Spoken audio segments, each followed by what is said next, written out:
সবাইকে স্বাগত জানাচ্ছি আরেকটি ভিডিওতে বি পজিটিভ বিহেভি ভিডিও সিরিজের। আজকে আমি মন মেজাজের একটি বৈশিষ্ট্য নিয়ে কথা বলবো।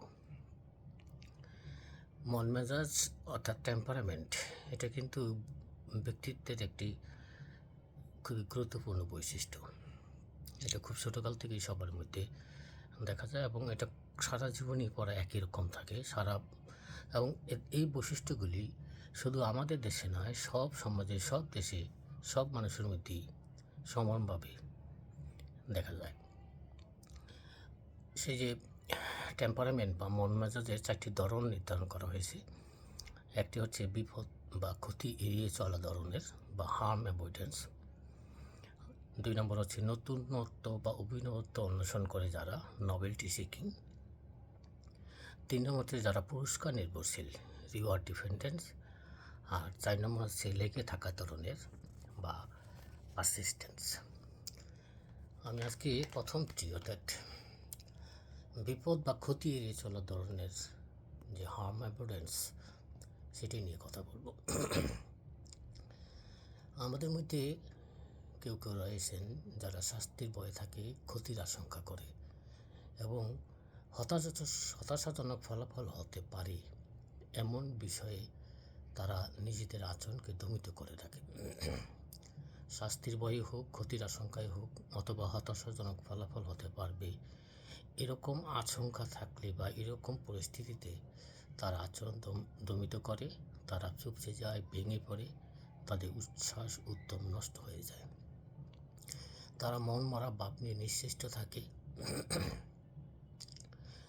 এমনকি তারা যে ধরনের পরিস্থিতিতে উদ্বিগ্ন, দুশ্চিন্তা করার তেমন কারণ নেই, তারা সেই পরিস্থিতিতে অতিরিক্ত উদ্বেগ ও দুশ্চিন্তায় ভোগে। তাদের একটি প্রধান বৈশিষ্ট্য হচ্ছে ফিয়ার অফ আনসার্টেনিটি, অর্থাৎ তারা অনিশ্চয়তাকে সহ্য করতে পারে না। সব কিছুই একেবারে নিশ্চিত থাকতে হবে, তাহলেই তারা শান্ত থাকে। কোনো রকমের অনিশ্চয়তাকে তারা মেনে নিতে পারে না। অনিশ্চিত বিষয়গুলিতেই তারা উদ্বেগে ভোগ করে।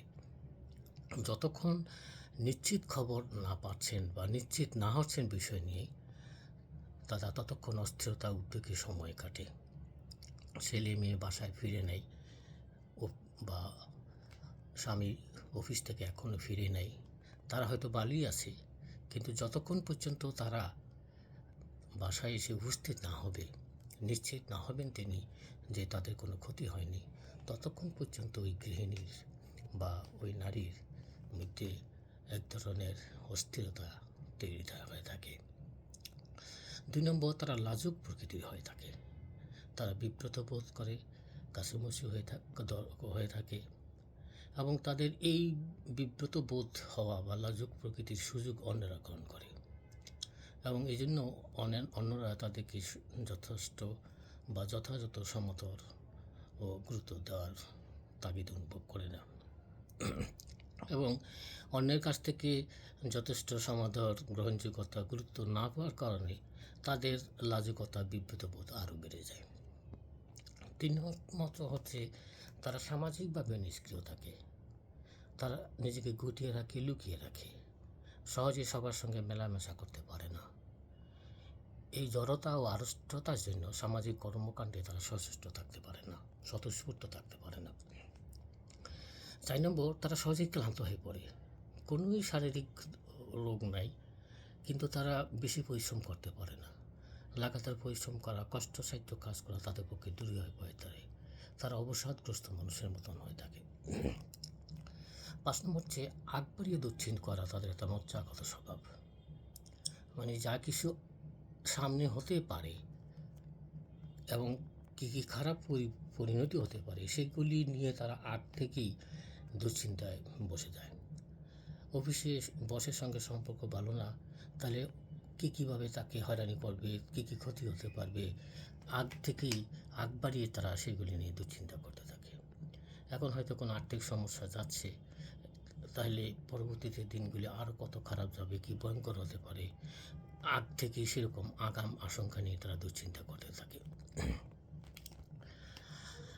আরেকটি জিনিস হচ্ছে, যেহেতু তারা অপ্রীতিকর, অস্বস্তিকর ও বিরূপ ফলাফলের প্রতি তীব্র সেন্সিটিভ, তাই তারা বিরূপ ফলাফলের সঙ্গে তাদের আবেগ আচরণের একটা যোগসূত্র তৈরি হয়।